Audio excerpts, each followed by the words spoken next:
Saga Sounds.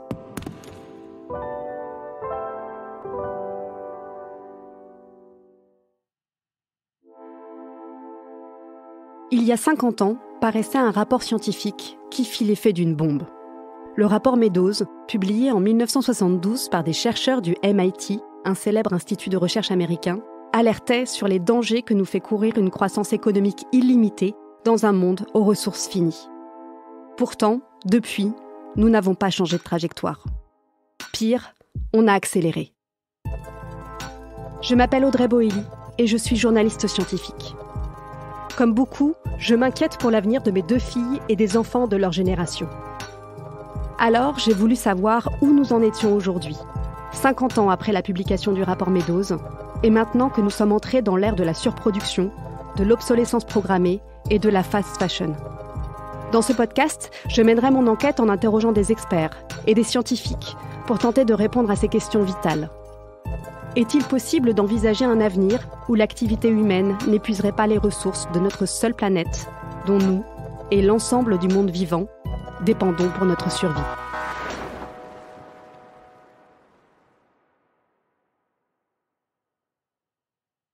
Dans l'épisode précédent de Dernière Limite, je me suis entretenue en introduction avec l'économiste Gaël Giraud. Notre discussion m'a permis de mieux saisir en quoi le rapport Meadows a profondément bousculé l'idée que la croissance économique pourrait se poursuivre indéfiniment.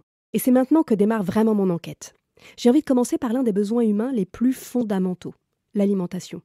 Si je me fie à mon expérience quotidienne, en parcourant les rayons pleins à craquer des supermarchés, je me dis qu'on n'a jamais eu accès à autant d'abondance. Pas vraiment de soucis à me faire donc.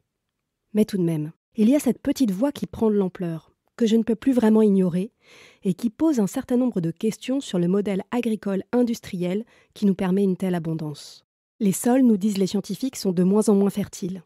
On déverse des centaines de millions de tonnes d'engrais et de pesticides dans les champs, ce qui contribue à la pollution et à la disparition des insectes pollinisateurs. Parallèlement, le béton engloutit progressivement les terres agricoles. À côté de chez moi, par exemple, dans le Val d'Oise, des centaines d'hectares de terres fertiles sont menacés par la construction d'une gare et d'une nouvelle zone d'activité commerciale.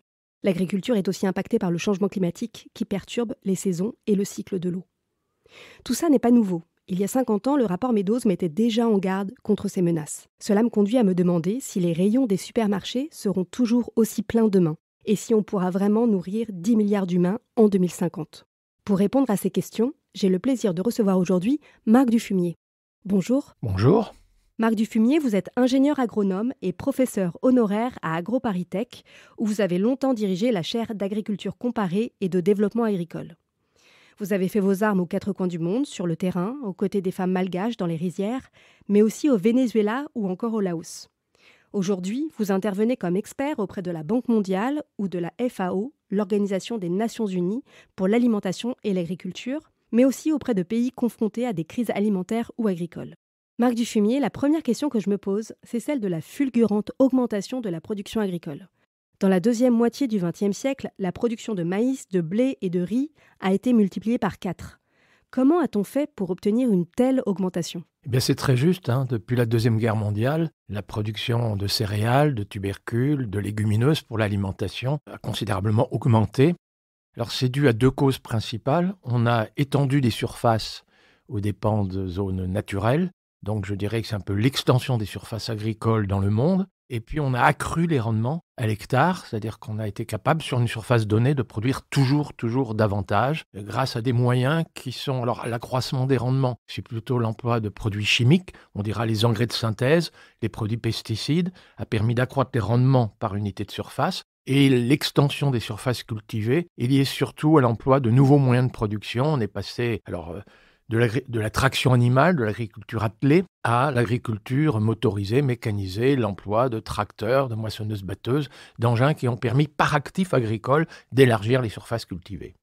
Si je comprends bien, en fait, on a dopé artificiellement nos cultures avec des engrais et des pesticides.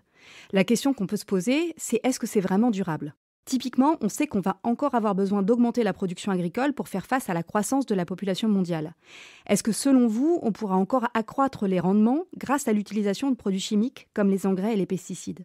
Alors on découvre aujourd'hui qu'accroître les rendements à l'unité de surface, eh bien ce n'est plus si vrai. On observe dans les pays notamment qui ont accru considérablement leur rendement à l'unité de surface, c'est-à-dire les pays industriels, on va dire d'une façon générale, et la France par exemple, mais aussi certains pays du Sud comme la Chine, le Vietnam, dans leurs rizières ont accru considérablement leur rendement à l'unité de surface. Et bien dans ces pays-là, on découvre que non, au contraire, les rendements ont plutôt tendance à plafonner et même aujourd'hui à diminuer. Et donc effectivement, l'emploi de ces intrants chimiques, engrais de synthèse et produits pesticides, commence à susciter de l'inquiétude, à savoir peut-être qu'on a commencé à détruire ce qu'on appelait la fertilité des sols. Aujourd'hui, on pourra étendre la fertilité, le concept aux écosystèmes, puisque ce n'est pas seulement l'humus des sols qui est un petit peu dégradé. Et la principale menace dans certains pays, comme en France par exemple, c'est plutôt la surmortalité des pollinisateurs.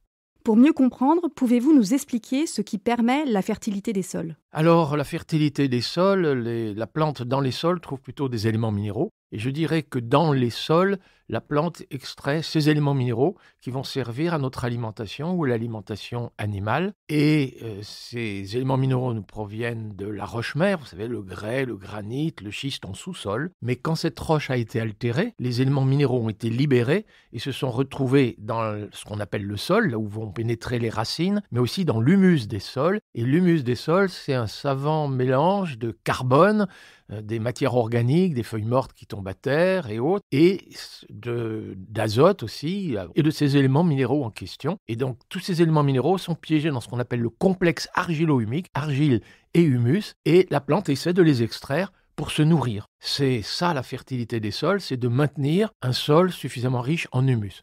Et du coup, que se passe-t-il aujourd'hui ? De quelle manière est-ce que l'agriculture industrielle érode la fertilité des sols ?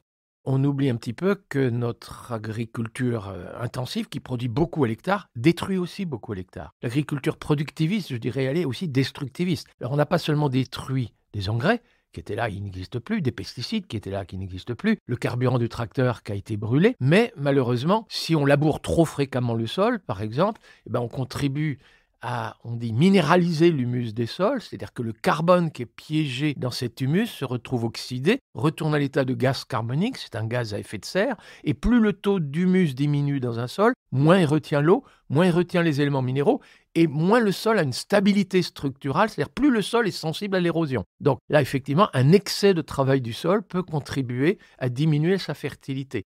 Mais parfois aussi, l'emploi de produits chimiques, si ça contribue à détruire la biologie des sols, les vers de terre, les cloportes, les colamboles et ce genre de choses, la biologie et tout ce qui permet de constituer l'humus des sols dont je parlais tout à l'heure, contribue à diminuer. Et ça aussi, c'est ce qu'on appelle la diminution de la fertilité des sols. Si on ne peut pas compter sur une augmentation des rendements à l'hectare pour nourrir les 2 milliards d'humains supplémentaires en 2050, pourrait-on augmenter la surface des terres cultivées pour compenser ? Alors c'est parfaitement possible d'accroître les surfaces cultivées. Le seul petit problème, c'est que élargir aujourd'hui les surfaces cultivées, ce sera quand même aux dépens d'écosystèmes naturels. Ça peut être des forêts denses, donc la forêt amazonienne, la forêt congolaise, la forêt de Bornéo. Et ça, c'est pas forcément très intelligent parce qu'évidemment, la diminution de la biodiversité sauvage, vous imaginez bien, puis la déforestation commence d'abord par d'abatis brûlis. Et du coup, le carbone qui est piégé dans cette biomasse, dans tous ces végétaux-là, va brûler. Ça contribue donc à émettre notamment du gaz carbonique, ça contribue à l'effet de serre. Et vraiment, aujourd'hui, détruire la biodiversité et contribuer à l'accroissement du réchauffement climatique global, c'est pas très intelligent. Donc je ne vais pas plaider pour une agriculture extensive qui aurait besoin de toujours de plus grandes extensions aux dépens de la biodiversité et au risque d'accroître le réchauffement climatique global. Notre modèle agricole fait aussi face à d'autres limites. On pense notamment au changement climatique.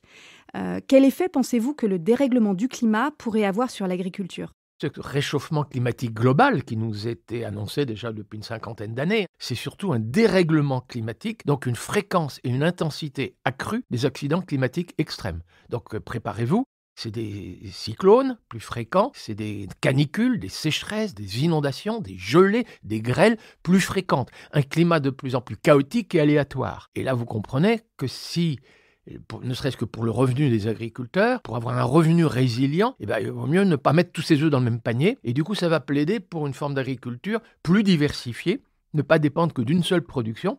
Le jour où intervient une canicule, une sécheresse, une inondation, la production est affectée. Mais si on produit aussi autre chose, écoutez, on n'aura pas tout perdu. Et je dirais que même pour les écosystèmes, on parle de résilience des écosystèmes agricoles, Quand il y a un accident climatique extrême, peut-être que l'une des espèces végétales ou animales dans cet écosystème est très affectée, mais l'ensemble de l'écosystème ne sera pas forcément affecté de la même façon et il pourra reconstituer ses potentialités productives, ce que nous appelions la fertilité, beaucoup plus vite. Donc c'est très important de pouvoir promouvoir des formes d'agriculture très diversifiées, résilientes, respectueuses des écosystèmes pour faire face à ce climat de plus en plus chaotique.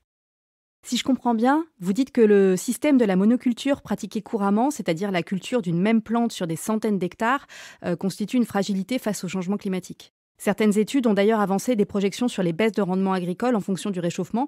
À quoi pourrait-on s'attendre ? Alors, il y a beaucoup de modèles, puis ça dépend vraiment de là où nous sommes, mais les baisses de rendement, notamment avec cette agriculture industrielle qui s'est considérablement spécialisée, elle est largement due, pour une part, à l'apparition d'agents, de champignons pathogènes, d'insectes prédateurs, d'herbes adventices, que je qualifiais quand j'étais jeune de mauvaises herbes. Parce que quand vous faites de la monoculture, si un champignon pathogène apparaît à un endroit et que vous avez 10 000 hectares de la même culture, je vais vous dire, il ne faut pas beaucoup de jours pour que le champignon pathogène atteigne l'ensemble de cette aire cultivée. Et alors effectivement, là, c'est très variable, je dirais, cette baisse de rendement. En tout cas, ce que l'on observe déjà, c'est que dans les pays d'agriculture industrielle, ça plafonne et ça diminue. Et ça diminue, vous avez quand même un peu raison aussi. Le rendement moyen, du coup, quand on regarde les rendements sur des moyennes de 3-4 ans, il tend à diminuer. Et là, la deuxième responsabilité, effectivement, c'est la fréquence accrue des accidents climatiques. Très difficile de vous donner un chiffre néanmoins, mais il y a raison d'avoir quand même de très grandes inquiétudes, même si ce n'est pas très bien chiffré. Il y a aussi la question des insectes pollinisateurs, comme les abeilles, dont les populations sont fortement en baisse.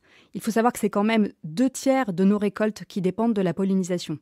L'ONU parle d'ailleurs du déclin des abeilles comme d'une menace pour la sécurité alimentaire dans le monde. Faut-il s'en inquiéter ? Très juste, dans la baisse de rendement que l'on observe dans les pays où on a pratiqué l'agriculture industrielle, l'une des causes, c'est la surmortalité des abeilles, les abeilles domestiques, mais aussi les abeilles sauvages. Pour les pollinisateurs, il y a un insecticide plus particulier qui suscite des débats, par exemple en France.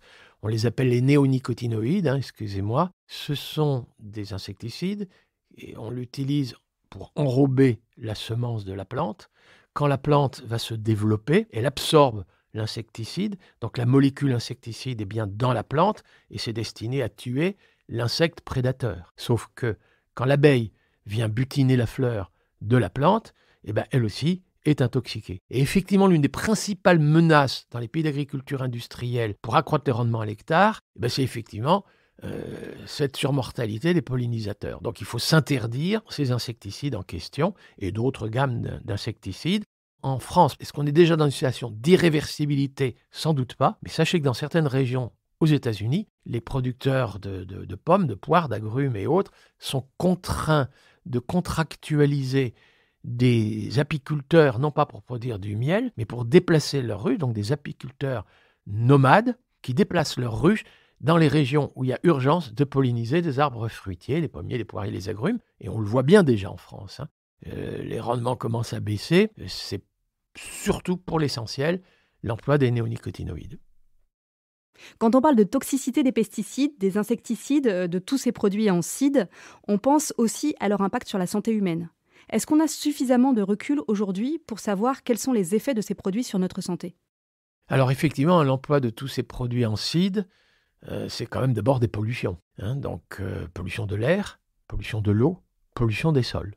Et c'est quand même gravissime. C'est vrai que beaucoup d'épandages sont aériens, parfois à l'hélicoptère, parfois à l'avionnette. Alors ça, en principe, c'est interdit, mais j'observe qu'en France, on accorde encore parfois des dérogations. Et là, très clairement, il vaut mieux fermer la porte des cuisines, il vaut mieux fermer la porte des maisons. Il y a une proximité trop forte aujourd'hui entre ces épandages de produits en CID, de produits toxiques, et notre respiration. Ça peut être effectivement dramatique, mais c'est aussi la pollution de l'eau. Dans certaines régions en France, le principal pesticide qui reste dans l'eau potable, c'est un désherbant qui est interdit déjà depuis plus de 15 ans. Alors, notre eau du robinet est quand même potable, mais ce qu'il faut savoir, c'est que l'eau potable nous coûte cher parce qu'elle a dû être dépolluée.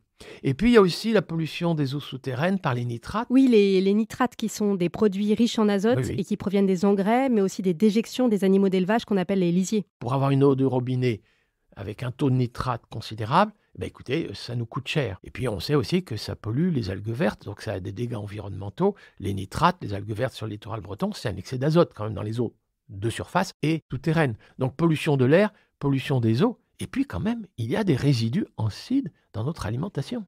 Les résidus acides dans notre alimentation, la gravité, c'est que beaucoup sont des perturbateurs endocriniens. Alors de quoi s'agit-il? De molécules toxiques qui perturbent le fonctionnement de nos glandes hormonales, nos glandes endocrines, dont la thyroïde, et qui se traduisent ce dysfonctionnement de nos glandes endocrines. Et là, c'est surtout les jeunes générations. C'est depuis l'exposition de la femme enceinte, donc in utero, le fœtus exposé à ça, jusque la fin de la croissance. C'est à ces âges-là que l'exposition aux perturbateurs endocriniens il va se traduire par des maladies qu'on considérait comme des maladies du vieillissement, Alzheimer, la perte de mémoire, Parkinson, les tremblements, ou des cancers qui étaient considérés comme tardifs, cancer du sein, cancer de la prostate, et on prédit à cette jeune génération l'apparition de ces maladies peut-être une dizaine d'années plus précocement que les gens de mon âge, puisque vous avez vu que j'ai des cheveux blancs. Moi, quand j'étais jeune, je n'étais pas exposé à ça. Il y a aussi la nécessité de se passer à terme du pétrole et du gaz pour réduire nos émissions de gaz à effet de serre. Or, ces énergies fossiles sont nécessaires pour fabriquer les engrais azotés qui apportent de l'azote en grande quantité et accélèrent la croissance des cultures. C'est bien ça ? Oui, c'est bien ça. C'est un peu contre-intuitif. Beaucoup de gens pensent que la contribution de l'agriculture au réchauffement climatique, c'est la consommation de carburant pour le tracteur, la moissonneuse-batteuse et tous les moteurs en question. Et en fait, pour l'essentiel, presque la moitié, la consommation d'énergie fossile dans l'agriculture, c'est la fabrication des engrais azotés de synthèse. Les engrais azotés de synthèse exigent beaucoup d'énergie fossile. En France, c'est plutôt du gaz naturel russe ou norvégien. Et oui, donc ça contribue à beaucoup d'émissions de gaz carbonique, gaz à effet de serre. Mais les engrais azotés de synthèse aussi contribuent à émettre du protoxyde d'azote dont les gens parlent beaucoup moins, et ce protoxyde d'azote, c'est la principale contribution de l'agriculture française et des pays industriels au réchauffement climatique. Oui, pour préciser, le protoxyde d'azote, c'est un gaz à effet de serre beaucoup plus puissant que le CO2 et qui vient de la dégradation des engrais riches en azote. Alors un sujet dont on parle moins, c'est celui de l'épuisement du phosphore. Il fait partie des éléments chimiques vitaux pour les plantes et on en apporte en grande quantité aux cultures dans les engrais pour doper les rendements. Risque-t-on d'en manquer ?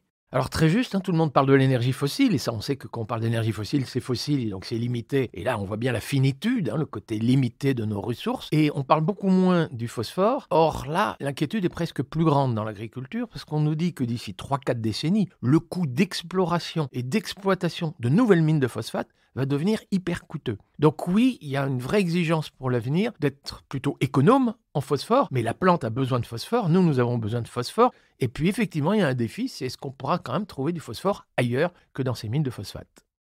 Dans le monde, il y a aujourd'hui 800 millions de personnes qui souffrent de la faim, et nous serons 2 milliards de plus sur la planète en 2050. Risque-t-on, selon vous, d'importantes pénuries alimentaires si on continue dans cette direction, sur ce modèle d'agriculture ? Alors très juste, aujourd'hui c'est autour de 800 millions de gens qui n'ont pas tous les jours leurs 2200 kilocalories, comme on dit, l'énergie nécessaire qu'il nous faut trouver dans l'alimentation pour ensuite dépenser cette énergie au travail, dans les loisirs, le déplacement, les battements du cœur. Et vous avez encore 1 milliard de gens qui peuvent souffrir de carences en protéines, en minéraux, en vitamines. Sur les 7,8 milliards d'habitants aujourd'hui sur notre planète, ça fait quand même pas mal de gens qui ont soit faim, soit sont mal nourris et dont l'espérance de vie diminue, quoi. Ce qui peut paraître paradoxal pour certains, c'est qu'il y ait autant de gens qui souffrent de faim et de malnutrition, alors qu'en fait, il y a pléthore de nourriture disponible sur le marché mondial. Que pour nourrir correctement, sans carence nutritionnelle aucune, un habitant, il faut produire de l'ordre de 200 kilos de céréales par habitant et par an, mais la production mondiale est déjà de 330 kilos de céréales, d'équivalent céréales. Donc il y a 130 kilos d'excédents disponibles sur le marché mondial qui pourraient nourrir les gens qui ont faim et souffrent de malnutrition. Pourquoi ont-ils faim et souffrent-ils de malnutrition ? La réponse est simple, c'est qu'ils sont trop pauvres, ils manquent de pouvoir d'achat pour acheter une nourriture qui pourtant est disponible et dont le coût de production pourtant n'a jamais cessé de diminuer avec cette industrialisation de l'agriculture. Les gens qui fréquentent les restaurants du cœur et les banques alimentaires en France, c'est pas parce que la France ne produit pas assez de blé, de lait ou de poulet. Ça n'a rien à voir. C'est que les gens sont trop pauvres, ils sont obligés de mendier leur nourriture, peut-être des sans domicile fixe, mais c'est la pauvreté, c'est un problème de revenus. C'est un problème de non-emploi. Mais c'est vrai aussi au Brésil. Le paysan qui désherbait, qui a été remplacé par le glyphosate, le désherbant, il a perdu son emploi. Il s'est retrouvé dans les bidonvilles. Et dans les bidonvilles au Brésil, il n'y a pas d'emploi. Et n'ayant pas d'emploi, il ne peut pas acheter le maïs et le soja brésilien qui est acheté par nos cochons, enfin par nos usines d'aliments du bétail destinées à nourrir nos cochons. Vous avez des gens dans les bidonvilles qui souffrent vraiment de misère et de faim, faute de pouvoir d'achat. Mais c'est vrai aussi, de pays à qui on a dit, puisque votre agriculture manuelle n'est pas compétitive, renoncez à faire des cultures vivrières, achetez plutôt à l'étranger, spécialisez-vous vers des cultures d'exportation, faites du café, du cacao, de la vanille, et avec cet argent-là, vous achèterez ce qui est disponible sur le marché mondial. L'autre question est, pourquoi autant de gens sont aussi pauvres et ne peuvent pas avoir acheté de la nourriture ou produire par eux-mêmes de la nourriture? Alors là, c'est très clairement des gens qui travaillent à la main, et qui sont concurrencés par nos excédents. Mais il ne faut pas mettre en concurrence sur un même marché mondial des gens qui travaillent à la main avec des gens qui sont équipés de moteurs et de drones. C'est scandaleux de vouloir mettre toujours un coureur à pied en concurrence avec un pilote de Formule 1. Et sachez qu'entre le coureur à pied et le pilote de Formule 1 sur le marché mondial, celui qui perçoit une subvention, c'est le pilote de Formule 1. Si on se projette dans l'avenir et vu les différents facteurs qui contraignent le modèle agricole actuel, est-ce que si on ne change rien, on se dirige vers encore plus de malnutrition et de famine ?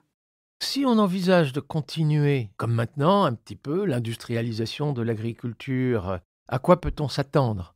Alors il faut être clair, si on emploie davantage d'engrais azotés de synthèse, on contribue au réchauffement climatique global. Si on emploie des engrais phosphatés de synthèse en exploitant davantage nos mines de phosphate, faut s'attendre à une pénurie de phosphate, un accroissement de leur coût, et ça peut quand même être assez grave.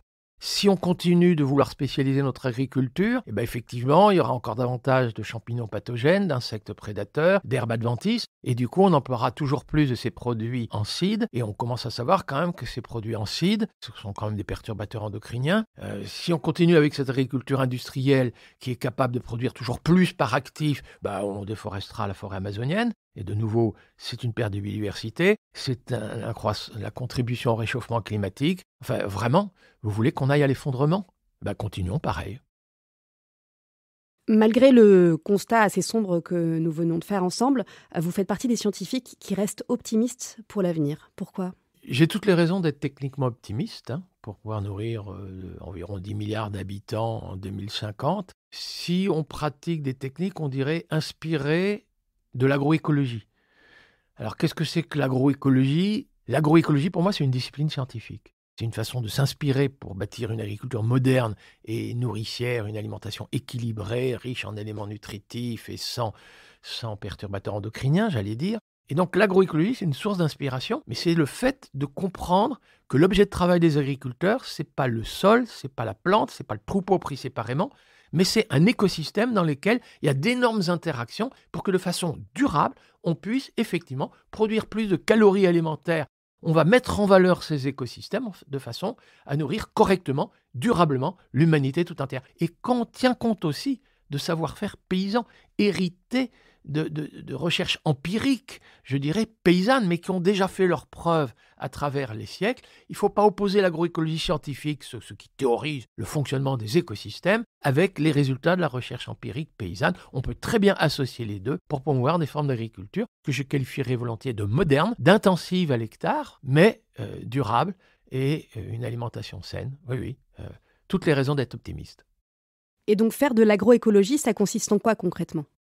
Les techniques modernes de demain, celles qui vont permettre effectivement chez nous de produire mieux et chez les pays déficitaires de produire plus, ce sont les techniques qui permettent une couverture végétale verte la plus totale possible et la plus permanente possible. Faire en sorte que, si possible, que pas un rayon du soleil tombe à terre, que tous les rayons du soleil tombent sur des feuilles vertes, capables de transformer cette énergie solaire en énergie alimentaire. Les scientifiques appellent ça photosynthèse.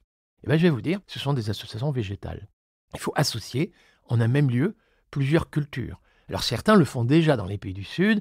Un paysan mexicain, ce qu'on appelle la milpa mexicaine, vous verrez du maïs. Sous le maïs, vous verrez des haricots.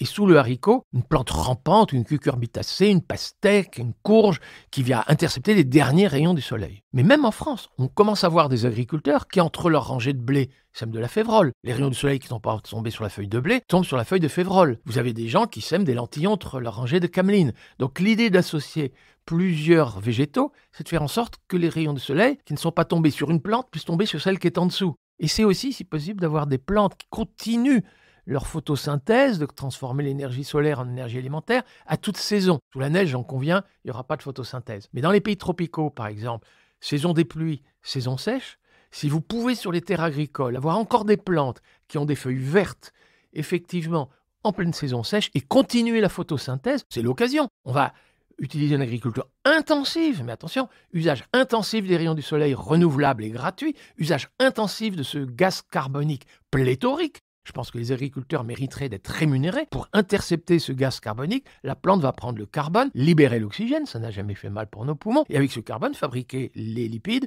les glucides, peut-être même de la paille, des racines, qui après récolte peut se décomposer, produire de l'humus, séquestrer du carbone dans les sols, fabriquer de l'humus dans les sols. Alors là, je vais vous dire, je pense que les agriculteurs méritent d'être rémunérés pour séquestrer du carbone dans les sols, diminuer la teneur de gaz carbonique, contribuer à l'atténuation de ce réchauffement climatique, service d'intérêt général.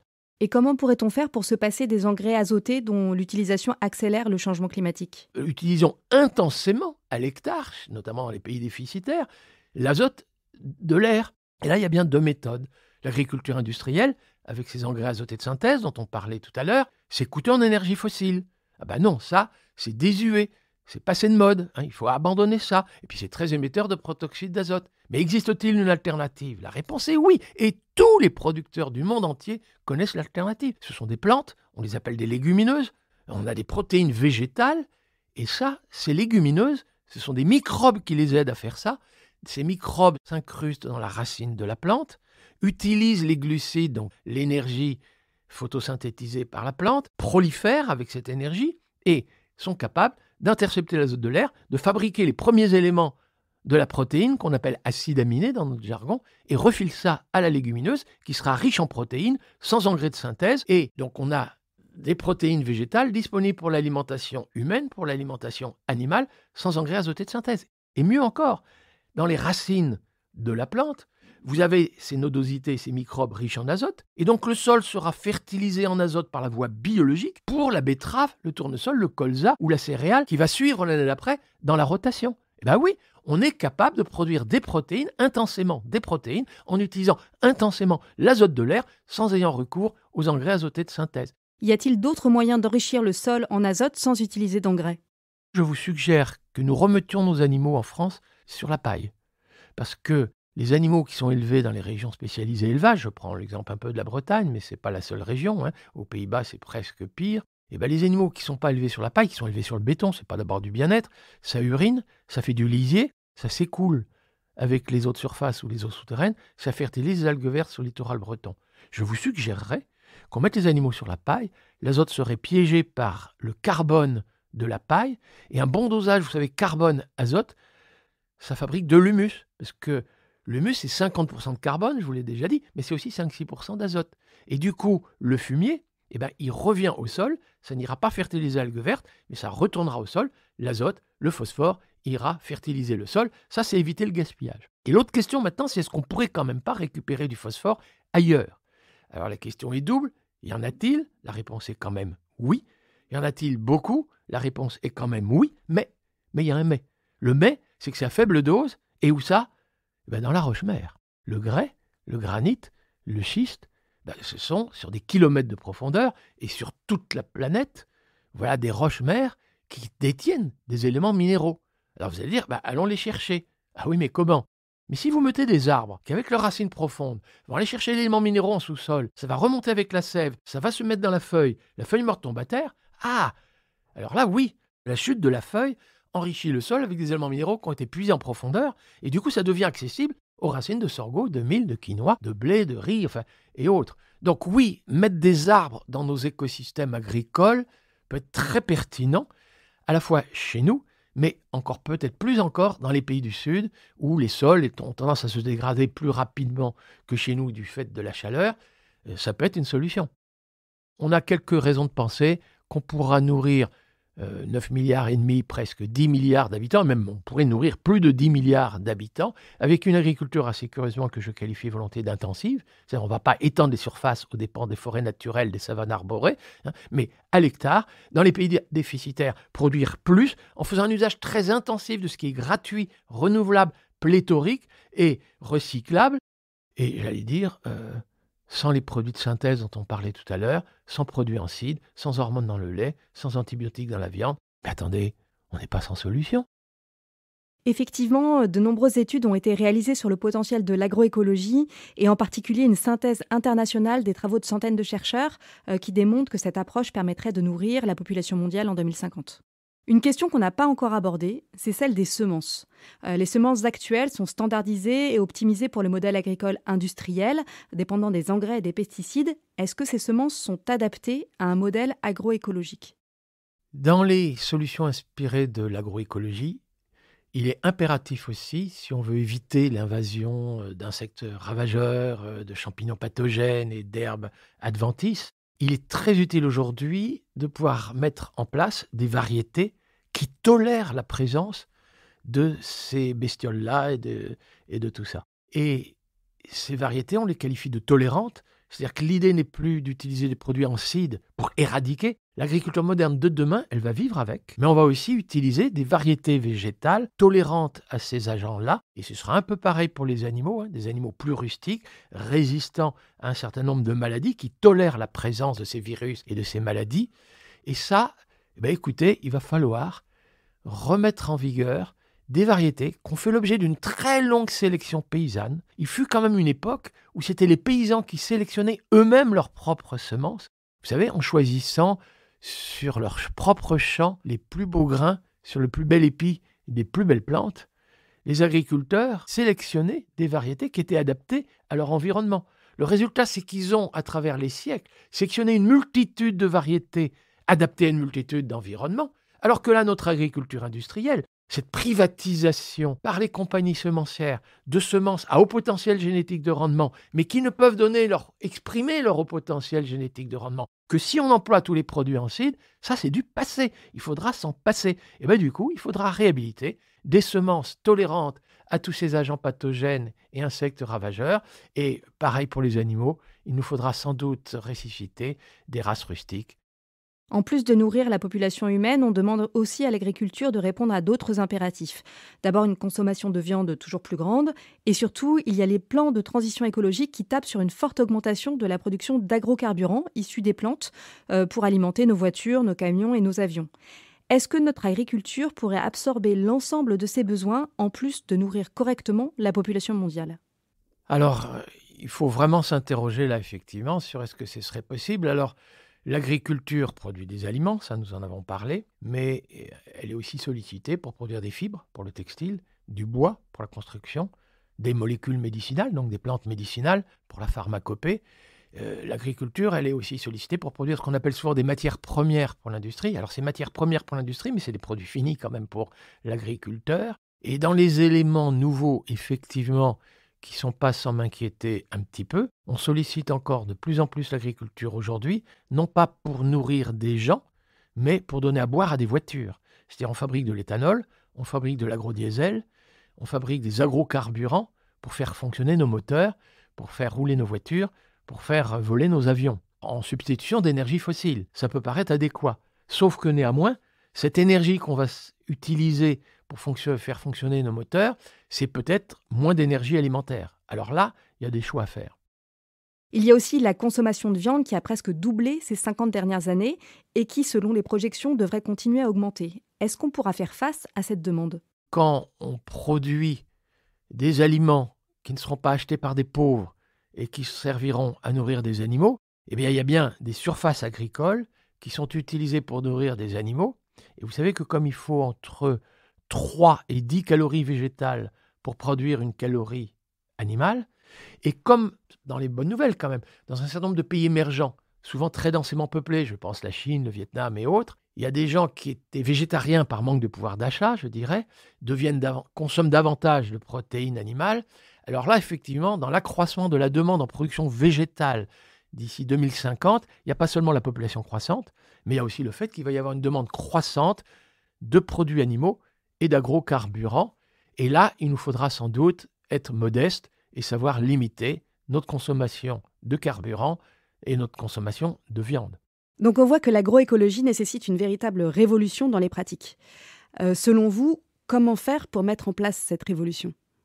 Si on s'inspire de l'agroécologie et qu'on veut nourrir correctement et durablement l'humanité tout entière, de l'ordre de 10 milliards d'habitants en 2050, il nous faut promouvoir d'autres formes d'agriculture radicalement différentes de celle impulsée aujourd'hui qu'on appelle l'agriculture industrielle. Radicalement différent. Il faut le dire, c'est une révolution agricole. Mais il faudra quand même l'adhésion de l'immense majorité des paysans. Ça ne peut pas être un grand soir. Donc ce sera une transition agroécologique. Et on ne pourra amorcer et mettre en œuvre cette transition agroécologique que s'il y a des politiques publiques favorables, c'est-à-dire si on est capable d'inciter les agriculteurs à modifier leur système de culture, leur système d'élevage, je dirais d'une façon générale, leur système de production agricole, une agriculture évidemment moins spécialisée, plus diversifiée, plus résiliente, plus respectueuse de l'environnement, plus respectueuse des pollinisateurs et tout ce qu'on a dit déjà. Mais par contre, les politiques publiques se doivent, alors on peut envisager parfois quand même d'interdire ça. Certains vous diront « Ah, c'est de l'écologie punitive, n'est-ce pas ?» Enfin quand même, parfois, certaines molécules ancides, il faudra quand même parvenir à l'interdire, c'est trop dangereux. Mais pour l'essentiel, la transition écologique n'aura lieu que si on parvient à inciter les agriculteurs à mettre en œuvre les pratiques inspirées de l'agroécologie et les dissuader de mettre en œuvre des techniques, effectivement, sources de pollution et ce genre de choses. Comment faire ? On dit qu'il faudrait aider les agriculteurs, certes, mais je pense que les agriculteurs aujourd'hui souffrent considérablement quand on leur dit, alors, vous avez les aides de la politique agricole commune, c'est bien nos impôts qui vous payent aujourd'hui, c'est une part importante de vos revenus. Et avec cette aide, vous contribuez aux algues vertes sur le littoral breton. Ils prennent ça comme très humiliant. Je pense que les paysans, les agriculteurs méritent beaucoup mieux. Et je pense qu'ils méritent d'être rémunérés pour les services environnementaux. Imaginez, on dit aux agriculteurs, il y a des techniques qui permettent de séquestrer du carbone dans le sol. Ça contribue à l'atténuation du réchauffement climatique. C'est d'intérêt général. C'est logique que ce soit le contribuable qui paye. Mais le contribuable, il paye déjà. Sauf que ces aides aujourd'hui contribuent à accélérer l'industrialisation de notre agriculture. Eh bien, le contribuable et les pouvoirs publics peuvent négocier à quel prix êtes-vous prêt à nous mettre en œuvre ces techniques qui nous donnent une alimentation saine, sans pollution de l'air, des eaux, du sol, sans produits ensuite dans la nourriture, sans préjudice aux générations futures. On maintient l'humus des sols, on maintient la biodiversité. À quel prix ? À ce prix-là, top là, je vous paye. Eh bien, je vous dirais, les agriculteurs, ils seraient redevenus dignes. Ils redeviendraient dignes, ils seraient rémunérés pour leurs services environnementaux, ils évolueraient effectivement vers une agriculture proche du cahier des charges de l'agriculture biologique. Et du coup, les bons produits qui résultent d'une agriculture inspirée de l'agroécologie seraient produits en plus grand nombre, l'offre s'accroîtrait, le prix diminuerait, deviendrait accessible aux couches modestes, sans ruiner les agriculteurs, ils sont rémunérés pour les services environnementaux. Le surcroît de travail nécessaire pour pratiquer cette agriculture-là, je vais vous dire, elle serait rémunérée, ça irait bien plus vite. Marc Dufumier, merci d'avoir accepté de répondre à mes questions. Pour en savoir plus, je conseille la lecture de 2 de vos ouvrages, L'agroécologie peut nous sauver, publié aux éditions Actes Sud, et De la terre à l'assiette, 50 questions essentielles sur l'agriculture et l'alimentation, aux éditions Alary. Lors du prochain épisode, nous reviendrons sur un sujet à peine évoqué aujourd'hui avec notre invité, mais pourtant si important pour l'agriculture, pour l'industrie, pour la biodiversité et pour la vie tout simplement. Il s'agit de l'eau douce, dont nous avons cruellement besoin et dont le cycle naturel va être bouleversé par le changement climatique. Pour en savoir plus, rendez-vous au prochain épisode de Dernière Limite. Dernière Limite est un podcast pensé et écrit par Audrey Boelly. La réalisation et la musique sont d'Emma Chevalier, l'illustration de Chloé Nicolai et la production Saga Sounds. Pour soutenir ce podcast, n'hésitez pas à mettre des étoiles sur votre plateforme d'écoute. Et pour être tenu au courant de la sortie de chaque épisode, suivez Saga Sounds sur les réseaux sociaux. Et retrouvez-nous tous les mercredis pour un nouvel épisode de Dernière Limite.